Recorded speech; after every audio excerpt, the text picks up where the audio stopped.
Storm coach Craig Bellamy also front of the media today. Guess what? My co-host got an honourable mention.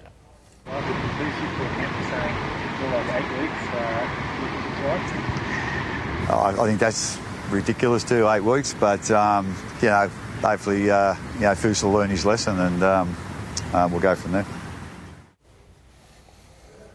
All right, my turn. You're a big deal in Melbourne. Let me just say this, right?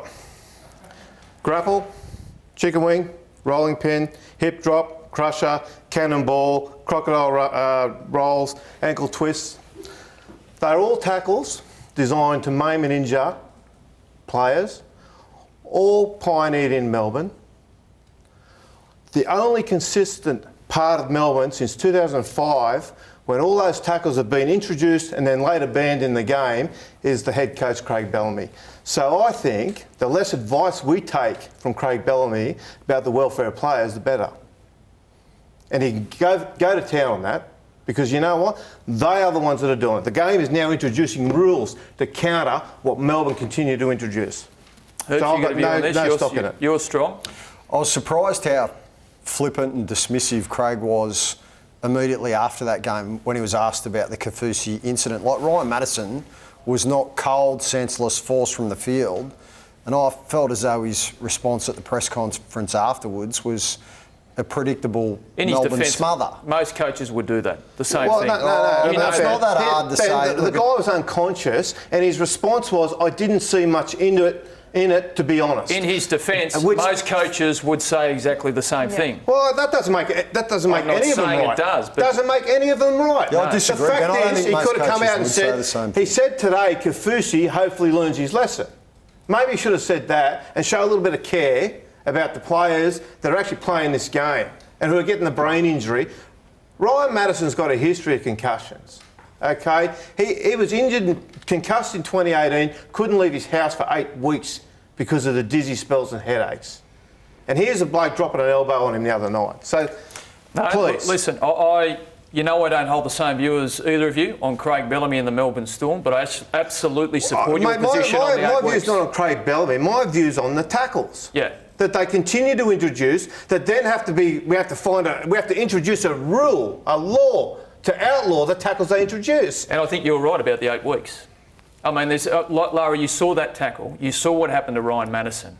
Surely that deserved a send-off, a sin bin at a minimum, and more than 3 weeks on the sideline. I would have said definitely a sin bin on the night. If a player, I mean, he's completely knocked out of this game altogether, and it looked. You can't say it's an intentional move to hit him in the head, but the elbow forces his head into the ground. It was clearly intentional. Yeah. Go through the history of his tackles. Find out how many more you can see. Yeah. I did not like that one bit.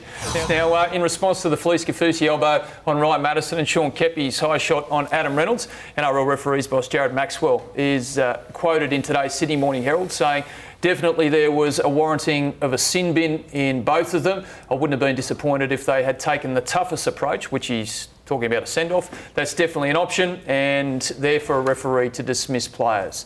Does that read to you that there's a crackdown coming this weekend from the match officials? I think if we see shots similar to the one that Felise Kaufusi put on Ryan Matterson, or this one that we saw Zelezniak suspended as a result of, I've got no question, in all likelihood, somebody will be sent from the field.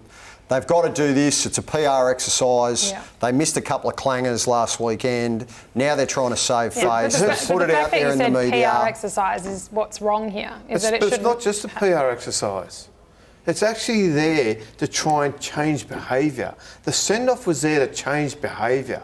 And it disappeared from the game. But it's no good if the referees haven't got the cojones to do it, which they didn't on the weekend. It disappeared from the game because coaches conned the referees and the game into thinking that they were costing them a chance at victory if a player got sent off. And the fact is, if a player does something worthy of being sent off, you shouldn't expect a right to victory. So how do you balance this one? So the match officials do crack down, and they continue to crack down, and then there's every chance we get this issue evolve of player staging. How do you handle that? Ben, if you've got a brain in your head, yep. Honestly, this is the problem with these arguments. It goes from this end to this end. There's no one with any intelligence in the middle saying that's that a sledge? I think so. See? Yeah. Of course No, it is. no intelligence. Of course right. it is. So once the players start faking, how are you handling it, You Mr. say get Referee? up.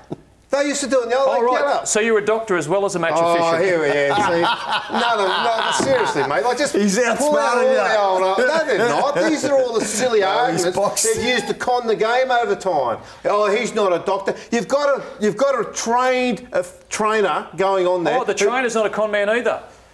Ben, I don't he's think gotta you would go have off needed if to he be a stays doctor down. That's the on rule. the weekend to see Listen, that the Delamatini-Zelezniak shot or that the Kafusi shot was a cheap shot and the bloke should have been binned or if sent you're off. getting trigger happy with send-offs Ben, and part of Ben, your evidence is a Ben, player staying down, Ben, pretending to be unconscious and you go, Ben, the bloke gets up you're and he's back in the arguing- game. That's Yeah, why and I that called used it a to happen. PR exercise in the paper. Ben. It won't go bananas like it did the other year ago when Todd Greenberg came out and told them all to get whistle happy. We're not going to see that, okay?